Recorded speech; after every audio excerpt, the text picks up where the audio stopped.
वो केंद्र की हो या उत्तर प्रदेश की, उनसे बहुत ज़्यादा उम्मीदें नहीं रही, क्योंकि उनकी सरकारों में तो जिस तरह से बहुजन समाज के ऊपर अन्याय अत्याचार हो रहा है, ये इससे स्पष्ट होता है कि वो उनका बस चले तो वो हमसे रोटी खाने का अधिकार भी छीन लें। तो बहुत सारी मांगे हैं और वो सारी मांगे, एक व्यक्ति पे हमला हो, उसकी जान चली जाए, कोई फ़र्क नहीं पड़ता, लेकिन जो समाज के साथ अन्याय हो रहा है, जो रोज़ बहन बेटियों के साथ रेप हत्याएं हो रही हैं, जो मणिपुर में हो रहा है, जिस तरह से शराब पी के जो है कोई पेशाब कर दे रहा है, कोई जूते चटवा रहा है, कोई जूते में पानी पिलवा रहा है, कोई मूछें रखने पर हत्या कर रहा है, कोई गरीबों की ज़मीन छीन ले रहा है, कहीं बहन बेटी पे तेजाब डाल के रेप करके उसको कुएं में डाल दिया जा रहा है, कहीं जो है मटकी छूने पर हत्या हो रही है। इस अन्याय का जवाब देने के लिए आज हमने भीम आर्मी आज़ाद समाज पार्टी के सभी कार्यकर्ताओं को दिल्ली कूच करने के लिए कहा था और हमने ज्ञापन दिया है और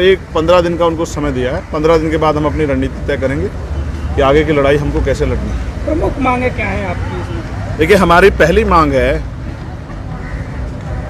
भारत क्योंकि गणराज्य है, यहाँ लोकतंत्र है, तो जनता के हितों का ध्यान रखना चाहिए। उसमें भी जनता में भी उस आबादी का जो सदियों से अन्याय अत्याचार सहती रही, जिसके साथ जुर्म जाती हुई और आज भी जो तमाम तरह की मुसीबतों की शिकार है, गैर बराबरी की शिकार है। हमारी पहली मांग ये है कि उत्तर प्रदेश में पिछले 10 सालों के अंदर एक भी शेड्यूल कास्ट का जज HJS के जरिए भर्ती नहीं हुआ। ये एक षड्यंत्र बना के, ऐसा ही पिछड़ी जातियों का हाल है, जबकि हमें 21.5% आरक्षण है, 27% पिछड़े वर्ग का आरक्षण है, फिर भी उन्होंने किस तरह से हमें रोका जाए। जब वो हमें कंपटीशन में नहीं रोक पाते तो उन्होंने इंटरव्यू में एक बैरियर लगा दिया कि 80 से ज़्यादा नंबर आने चाहिए, और इंटरव्यू में नंबर देने वाले उनके लोग हैं, तो वो 70 से 79 के बीच देके हमारे लोगों को रोक देते हैं। ऐसा एक मामला आपने एक आदिवासी बच्ची के साथ भी सुना होगा। ये एक षड्यंत्र है हमें जो हायर जुडिशरी से रोकने का, क्योंकि HJS के जरिए जो भर्ती होगा वो 10 साल में हाईकोर्ट का जज बनना है, और जब हाईकोर्ट में हमारे लोग होंगे तो हमारे साथ जो अन्याय हो रहा है वो कहीं ना कहीं जो है ना उस पर रोक लगेगी।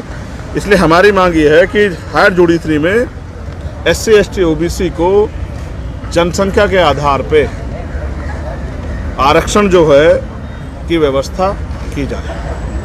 हमारी दूसरी मांग है कि आपने SC ST आयोग बनाया हुआ, उस आयोग का फ़ायदा क्या है? उसका काम है ये कि जो SC ST के साथ अन्याय अत्याचार हो रहा है उस पर निगरानी करे, लेकिन आपको जान के अचरज होगा कि 20-20 हज़ार फाइलें पड़ी हैं, कोई पूछने वाला नहीं है, इतने ज्ञापन जाते हैं, कोई सुनवाई नहीं हो रही है।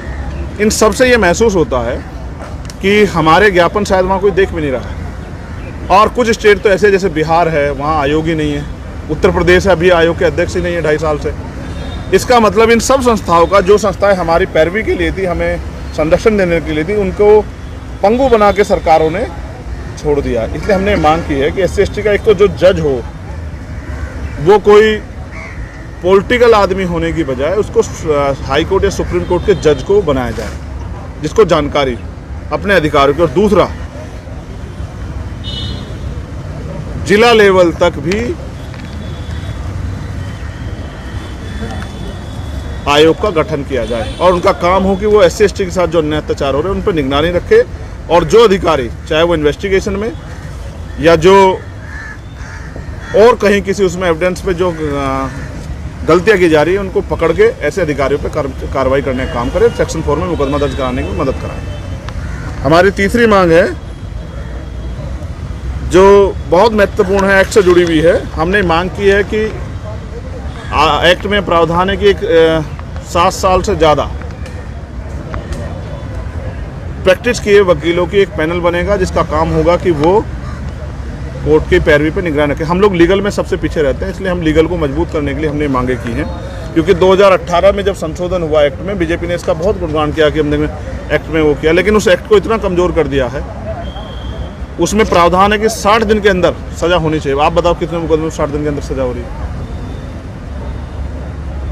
ये सब सत्ता के संरक्षण में हमारे अधिकारों का हनन किया जा रहा है। इसलिए हमने ये भी मांग की है कि एक्ट में जो 8,25,000 रुपये मिलते हैं एक व्यक्ति को, अगर सामने वाला कोई फेस वैल्यू वाला वकील खड़ा कर ले 10-20 लाख की फीस वाला, तो हमारा आदमी क्या करेगा?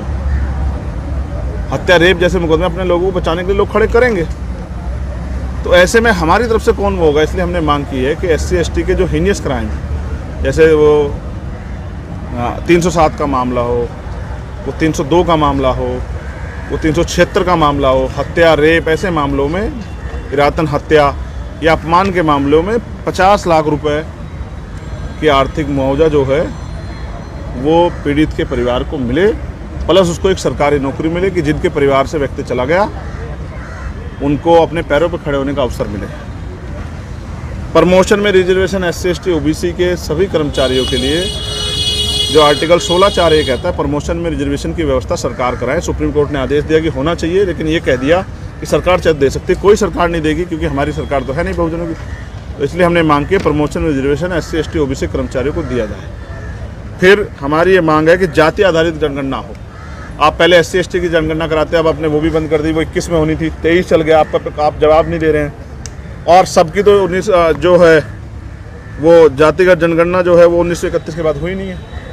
तो पिछड़ों की कितनी आबादी कैसे पता लगेगा, उनके पास कितने संसाधन कैसे पता लगेगा, अल्पसंख्यक कितनी आबादी है उनके पास कितने संसाधन कैसे पता लगेगा, और जो दलितों की बढ़ती आबादी है उसका संरक्षण कैसे होगा, उनका प्रतिनिधित्व कैसे तय होगा। इसलिए हमने मांग की है कि जातिगत जनगणना कराई जाए, जिस पे सरकार मौन है। जब जातिगत जनगणना होगी तो ये पर्दा हट जाएगा किसके अधिकार किसने छीन रखा। हमने जो जिन सरकारी उपक्रमों का निजीकरण कर दिया है, हमने उनको राष्ट्रीयकरण करने का, और इसके जरिए जो सरकारी नौकरियों में आरक्षण व्यवस्था खत्म की जा रही है, ये खत्म ना हो, इसलिए हमने निजीकरण के विरोध किया और कहा है कि सरकार निजीकरण पर रोक लगाए। और जिनका निजीकरण कर दिया अपने चंद पूंजीपति मित्रों को खुश करने के लिए, जो कि संविधान के आर्टिकल 39B का वॉयलेशन है। 39B ये कहता है कि चंद लोगों के हाथ में देश की संपत्ति को नहीं दिया जा सकता। तो हमने मांग की है कि भाई ये अन्याय रोका जाए और निजीकरण बंद किया जाए। उसके बाद आरक्षण के साथ जो घोटाला रहा वो बंद हो निजीकरण के जरिए। पुरानी पेंशन स्कीम को लागू करने की हमने मांग की है। अग्निवीर के जरिए जिस तरह से पहले हमारे बच्चे सेना में जाते थे, दलित पिछड़े वर्ग के, किसान कामगार बच्चों के लोगों के, अब वो बंद हो गए। 4 साल की नौकरी और 4 साल में भी जब ट्रेनिंग से बहुत सारे बच्चे भाग आए, इसलिए अग्निवीर योजना खत्म करके पुनः भर्ती जो है, भर्ती काम वो शुरू किया जाए।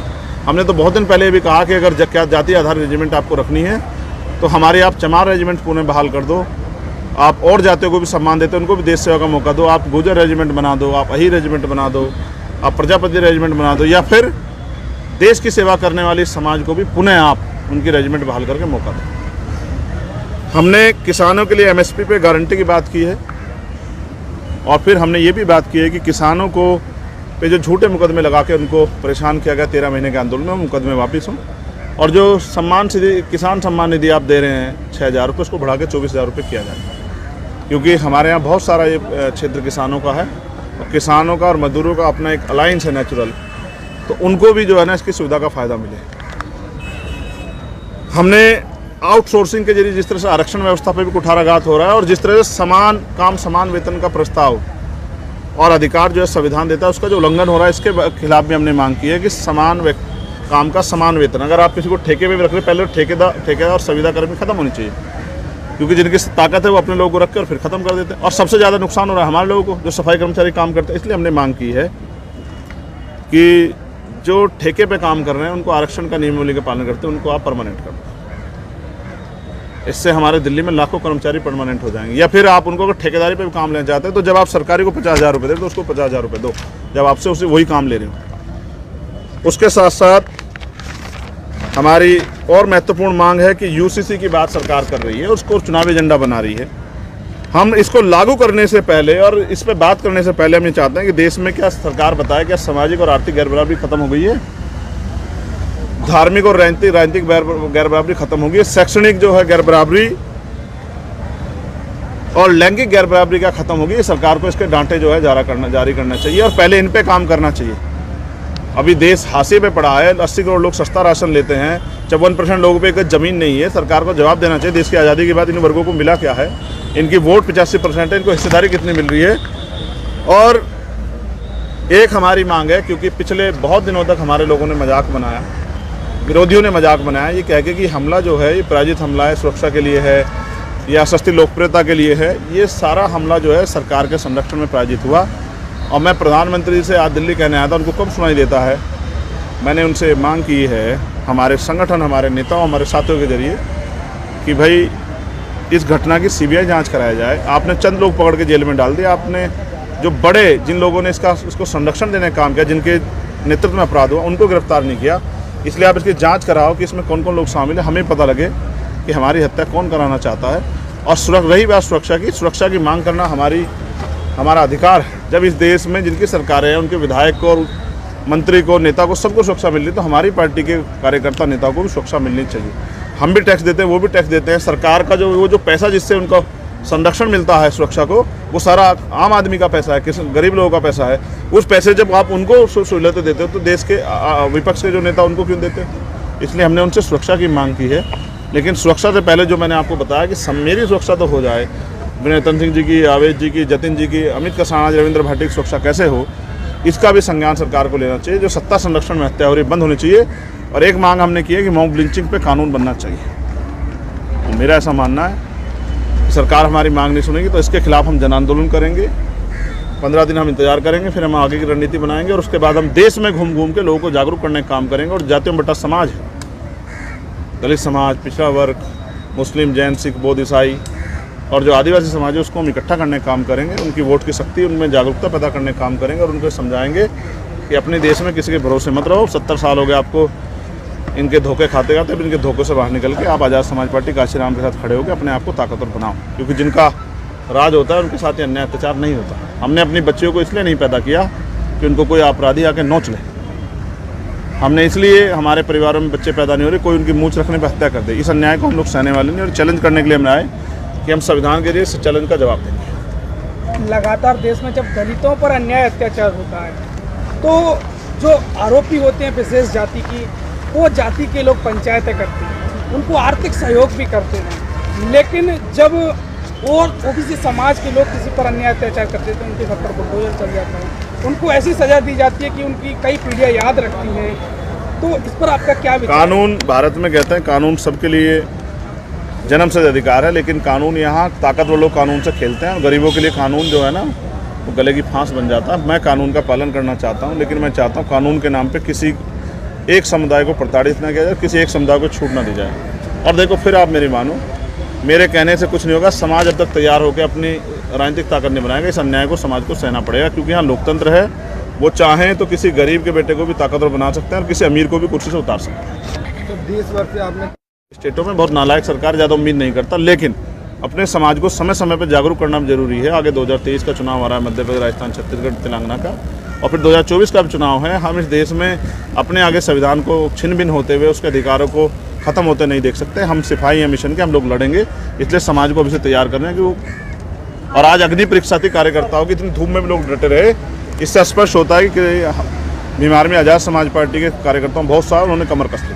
आज़ाद समाज पार्टी का क्या स्टैंड है 2024? अभी 2024 दूर है। एनडीए मैं फिर आपसे कहूँगा कि हमने सभी लोगों को आजमाया और हमारे हिस्से में क्या है ये आप बेहतर जानते हैं। मैंने आज साथियों से भी कहा, जो विपक्ष दल के लोग आए थे, कि अपने अपने स्टेटों में भी सुधार करना चाहिए। जैसे मैंने आज बिहार वाली सरकार को कहा, सामाजिक न्याय की सरकार है हमारी वहाँ, कि भाई अपने आयोग तो बना लो, आपके यहाँ जो न्याय उस पर तो ठोस कार्रवाई कर दो, विश्वास तो पैदा होने दो समाज में।